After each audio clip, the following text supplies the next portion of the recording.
Friends, welcome to me channel. Government of India కింద పనిచేస్తున్నటువంటి Bharat electronics limited BEL నుండి ఒక బంపర్ నోటిఫికేషన్ అండి. కరెంట్ ఆఫీస్లో పనిచేసే అవకాశము, అన్నీ కూడా ఆఫీసర్ స్థాయి పోస్టులు అనమాట. అండ్ అదేవిధంగా జీతం కూడా చాలా భారీగా, అంటే 1 lakh per month శాలరీతో ఇస్తున్నారు. And male female AP Telangana ఎవరైనా కూడా అప్లై చేసుకోవచ్చు. మన తెలుగు రాష్ట్రంలో కూడా పోస్టింగ్ ఉందన్నమాట.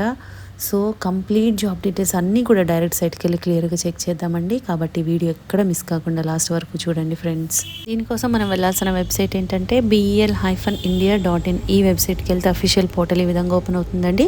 ఇక్కడ కెరీర్స్ అనే ఆప్షన్ ఉంది కదా, అక్కడ క్లిక్ చేస్తే మీకు జాబ్ నోటిఫికేషన్స్ అని ఉంది, అది క్లిక్ చేయాలన్నమాట. ఏమేమి నోటిఫికేషన్స్ ఉన్నాయో అన్నీ కూడా వస్తాయి. ఇక్కడ చూడండి, మనకు కావాల్సింది ఏంటి అంటే advertisement for the post of fixed tenure engineers for BEL Bengaluru complex అని ఉంది కదా. అండ్ అదర్ ప్రాజెక్ట్స్, బెంగళూరు అంటే ఓన్లీ బెంగళూరు కాదు, అదర్ ప్రాజెక్ట్స్ అంటే మనకు కూడా ఉన్నాయి. ఇక్కడ అడ్వర్టైజ్మెంట్ కోసం ఇది క్లిక్ చేయాలి. ఆన్లైన్లో అప్లై చేయాలంటే ఈ లింక్ ఓపెన్ చేయాలి. మనకి ఇప్పుడు అడ్వర్టైజ్మెంట్ కావాలి కాబట్టి ఇది క్లిక్ చేస్తున్నాను. నోటిఫికేషన్ ఈ విధంగా ఓపెన్ అయిందండి. డీటెయిల్స్ అన్నీ కూడా క్లియర్గా చెక్ చేద్దాము. గవర్నమెంట్ ఆఫ్ ఇండియా కింద పనిచేస్తున్నటువంటి భారత్ ఎలక్ట్రానిక్స్ లిమిటెడ్, వీళ్ళు మనకి నోటిఫికేషన్ రిలీజ్ చేస్తున్నారు. ఇది మనకి ఇచ్చేది నోటిఫికేషన్ మాత్రం బెంగళూరు నుండి ఇస్తున్నారు. బట్ మనకి తెలుగు రాష్ట్రాల్లో వాళ్ళకు కూడా పోస్టులు ఉన్నాయన్నమాట. సో కంగారు పడాల్సింది ఏం లేదు. అండ్ ఎలిజిబిలిటీ క్రైటీరియా అంతా క్లియర్గా మెన్షన్ చేస్తున్నారు. పోస్ట్ వైజ్గా చెక్ చేద్దాము. ఇక్కడ చూడండి, వివిధ రకాల పోస్టులు, పోస్ట్ కోడ్ ఇస్తున్నారు. అయితే ఇవన్నీ కూడా స్టార్టింగే చెప్తున్నానండి నేను. Fixed tenure basis for a period of 5 years పాటిస్తున్నారు. And extendable up to 2 years, అంటే మీకు ఆల్మోస్ట్ 7 years పాటు ఇక్కడే ఉంటుంది. తర్వాత మీకు ప్రాజెక్ట్ ఎక్స్టెండ్ అయినా లేదంటే కనుక వేరే ప్రాజెక్ట్స్కి కూడా మీకు ప్రిఫరెన్స్ ఉంటుందన్నమాట. కాబట్టి మీరు కాంట్రాక్ట్ అని చెప్పి వదిలేయద్దు ఫ్రెండ్స్. సో ఇక్కడ చూడండి, పోస్ట్ ఫిక్స్డ్ టెన్యూర్ ఇంజనీర్ అంటే ఇంజనీర్ పోస్టులకి ఇస్తున్నారనమాట. అందులో ఏమేమి డిసిప్లిన్స్ ఉన్నాయి?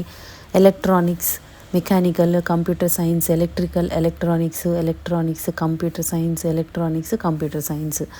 అవి కూడా మీకు చూడండి రీజియన్ వైజ్గా ప్లేస్ ఆఫ్ పోస్టింగ్ కూడా ఇక్కడే మెన్షన్ చేసేస్తున్నారు. ఇవన్నీ కూడా బెంగళూరు కాంప్లెక్స్, తర్వాత అంబాలా, జోధ్పూర్ అండ్ బతిండా. అండ్ మనకి ఇక్కడ చూడండి ఎలక్ట్రానిక్స్లో ముంబై అండ్ వైజాగ్లో ఉన్నాయి. 24 పోస్టులు ఉన్నాయండి. అదేవిధంగా కంప్యూటర్ సైన్స్ వాళ్ళకు కూడా వైజాగ్లో ఉంది మనకి. కాబట్టి చాలా మంచి అవకాశం. మన తెలుగు రాష్ట్రాల వాళ్ళకి వైజాగ్లో చేసుకునే అవకాశం ఇస్తున్నారనమాట. Unreserved 99, EWS 20, OBC 61, SC 32, ST 17. కాబట్టి చాలా ఎక్కువ ఉన్నాయి పోస్టులు. అండ్ అన్రిజర్వ్డ్ ఉన్నాయి కాబట్టి ఏ కేటగిరీ వాళ్ళైనా కూడా అప్లై చేసుకోవచ్చు అనమాట. ఇండియన్ సిటిజన్స్ ఎవరైనా కూడా అప్లై చేసుకోవచ్చండి. ఏజ్ లిమిట్ ఎంత ఉండాలి అంటే మినిమం 18 years ఉండాలి, మ్యాక్సిమం 28 years వరకు ఉండాలి. అది కూడా మీకు November 1st వరకు మీరు క్యాలిక్యులేట్ చేసుకోవాలన్నమాట. ఏజ్ రిలాక్సేషన్ కూడా ఉంది. SC, ST వాళ్ళకైతే కనుక 5 years ఎక్స్ట్రా ఇస్తారు. OBC వాళ్ళకి 3 years అండి. అదేవిధంగా డిజబిలిటీస్ ఉన్న వాళ్ళకి 10 years ఎక్స్ట్రా ఉంటుంది ఏజ్ రిలాక్సేషన్. దీనికోసం మనం వెళ్ళాల్సిన వెబ్సైట్ BEL-India.in. ఈ వెబ్సైట్కి మనం ఏదైతే వచ్చామో సేమ్ వెబ్సైట్, దానికి వెళ్ళి మీరు ఆన్లైన్లో మాత్రమే అప్లై చేసుకోవాలన్నమాట. ఇక్కడ చూడండి, ఎడ్యుకేషన్ క్వాలిఫికేషన్ ఏముండాలి అంటే BE, BTech or BSc engineering 4 years course చేసిన వాళ్ళు ఈ రిలేటెడ్ ఫీల్డ్స్లో ఎలక్ట్రానిక్స్ కానీ, మెకానికల్ కానీ, కంప్యూటర్ సైన్స్ కానీ, ఎలక్ట్రికల్ కానీ వీళ్ళెవరైనా కూడా అప్లై చేసుకోవచ్చండి. సబ్జెక్ట్స్ కూడా క్లియర్గా మెన్షన్ చేస్తున్నారు. అంటే ఎలక్ట్రానిక్స్లో ఈ డిసిప్లిన్స్ చేసిన వాళ్ళు బీటెక్ ఎవరైనా అప్లై చేసుకోవచ్చు. మెకానికల్లో ఇవి ఉండాలి. అలాగే కంప్యూటర్ సైన్స్లో దీనికి సంబంధించిన వాళ్ళు అప్లై చేసుకోవచ్చు. ఎలక్ట్రికల్లో దీనికి సంబంధించిన వాళ్ళు, ఈ ప్రతి ఏ డిసిప్లిన్ ఉన్నా కూడా అప్లై చేసుకోవచ్చు అనమాట అందులో. అదేవిధంగా ప్లేస్ ఆఫ్ పోస్టింగ్ క్లియర్గా మెన్షన్ చేస్తున్నారు, చెక్ చేసుకోండి. మన తెలుగు రాష్ట్రాల వాళ్ళకైతే కనుక వైజాగ్లో ఉంటుందన్నమాట. అండ్ మీకు సెలక్షన్ ప్రొసీజర్ ఎలా ఉంటుందంటే కంప్యూటర్ బేస్డ్ టెస్ట్ కండక్ట్ చేస్తారు. దానికి మీకు ఏమేమి ఉంటాయి అంటే చూడండి, 85 మార్క్స్కి కండక్ట్ చేస్తారు. దానిలో జనరల్ యాప్టిట్యూడ్, టెక్నికల్ యాప్టిట్యూడ్ ఉంటుంది. మీకు టాపిక్స్ కూడా జనరల్ యాప్టిట్యూడ్లో ఏమేమి టాపిక్స్, టెక్నికల్ ఏమేమి టాపిక్స్. టెక్నికల్ అంటే మీకు డిసిప్లిన్కి సంబంధించిన క్వశ్చన్స్ ఇస్తారనమాట. దీనికి minimum qualifying marks general, OBC, EWSకి 35% వస్తే చాలు. SC, ST, PWBD వాళ్ళకి 30% వస్తే చాలు. దీనిలో క్వాలిఫై అయిన వాళ్ళకి తర్వాత ఇంటర్వ్యూ కండక్ట్ చేసి తీసుకుంటారండి. అండ్ ఎగ్జామ్ కూడా చూడండి, computer based test will be held tentatively in the month of December. So వెంటనే ఇమ్మీడియట్గా కండక్ట్ చేసేస్తున్నారు కాబట్టి త్వరగా జాబ్ కావాలి అనుకునే వాళ్ళకి చాలా మంచి అవకాశం. అండ్ దీనికి పే స్కేల్ ఎలా ఉంటుందంటే, మీకు బేసిక్ పే 40,000 నుంచి స్టార్ట్ అవుతుంది.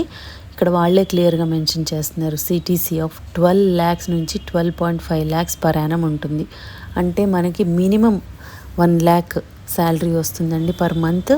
మీకు అలవెన్సెస్ చూడండి చాలా ఉంటాయి, చాలా allowances, dearness allowance, house rent allowance, conveyance, అన్ని రకాల అలవెన్సెస్ ఉంటాయి. మీరు చెక్ చేసుకోండి ఫ్రెండ్స్. ఇవన్నీ కూడా కలుపుకొని మీకు 1 lakh పైనే వస్తుందన్నమాట శాలరీ. అండ్ అప్లికేషన్ ఫీజు ఎంత పే చేయాలి అంటే, జనరల్ ఓబీసీ ఈడబ్ల్యూఎస్ వాళ్ళు 400 రూపీస్ ప్లస్ 18% జీఎస్టీ అంటే 472 రూపీస్ పే చేయాల్సి ఉంటుంది. SC, ST, PWBD, ex serviceman వీళ్ళకి ఎటువంటి ఫీజు కూడా లేదనమాట. ఎటువంటి ఫీజు చెల్లించాల్సిన అవసరం లేదు. ఆన్లైన్లో ఎలా పేమెంట్ చేయాలో లింక్ కూడా ఇస్తున్నారండి, ఒకసారి మీరు చెక్ చేసుకోవచ్చు. అండ్ ఎలా అప్లై చేయాలి అంటే, ఆన్లైన్ లింక్ ఇక్కడ మెన్షన్ చేస్తున్నారు, ఈ లింక్ ద్వారా కూడా మీరు అప్లై చేసుకోవచ్చు. లేదంటే బీఈఎల్ వెబ్సైట్లో కూడా మీరు అప్లై చేసుకోవచ్చు అనమాట. So interested and eligible candidates ఎవరున్నారో ఛాన్స్ అయితే మిస్ చేసుకోకండి. బీటెక్ చేసిన వాళ్ళకి అండ్ బీఎస్సీ ఇన్ ఇంజనీరింగ్ చేసిన వాళ్ళకి చాలా అంటే చాలా మంచి అవకాశం అని చెప్పొచ్చు. ₹1,00,000 జీతంతో మీకు చాలా మంచి ఆపర్చునిటీ వస్తుందండి. కాబట్టి ఛాన్స్ మిస్ చేసుకోకుండా ఇమీడియట్గా అప్లై చేసుకోండి ఫ్రెండ్స్. స్టార్టింగ్ వచ్చాం కదా, ఇదే వెబ్సైట్లో ఇక్కడ మనం అడ్వర్టైజ్మెంట్ తీసుకున్నాం. ఇక్కడ click here to apply online అని ఉంది. సో ఇది క్లిక్ చేయాలన్నమాట. ఈ విధంగా వస్తుంది. ఫ్రెష్ క్యాండిడేట్ అంటే మీరు రిజిస్ట్రేషన్ చేసుకోవాలి. తర్వాత రిజిస్టర్ చేసినాక ఐడి పాస్వర్డ్ ఇస్తే మీకు అప్లికేషన్ ఫామ్ వస్తుందన్నమాట, అది ఫిలప్ చేయాలి. ఈ విధంగా అప్లై చేయాలండి. ఇంట్రెస్టెడ్ అండ్ ఎలిజిబుల్ క్యాండిడేట్స్ చాలా మంచి అవకాశం, ఛాన్స్ మిస్ చేసుకోవద్దు. 10th డిసెంబర్ వరకు మాత్రమే టైం ఉంది కాబట్టి మీరు ఎంత ఇమ్మీడియట్గా అప్లై చేసుకుంటే అంత మంచిది. ఛాన్స్ అయితే అస్సలు మిస్ చేసుకోవద్దండి. చాలా అంటే చాలా మంచి అవకాశం. మీకు ఈ వీడియోలో ఇన్ఫర్మేషన్ యూస్ఫుల్గా అనిపిస్తే లైక్ చేయండి ఫ్రెండ్స్. ఇంకా లేటెస్ట్ జాబ్ డీటెయిల్స్ కావాలి అంటే సబ్స్క్రైబ్ చేసుకోండి. ఏదైనా డౌట్స్ ఉంటే కామెంట్ చేయండి, లేదంటే డిస్క్రిప్షన్లో మెయిల్ ఐడి మెన్షన్ చేసాము, దానికి కూడా మీరు మెయిల్ చేయొచ్చు. Thank you.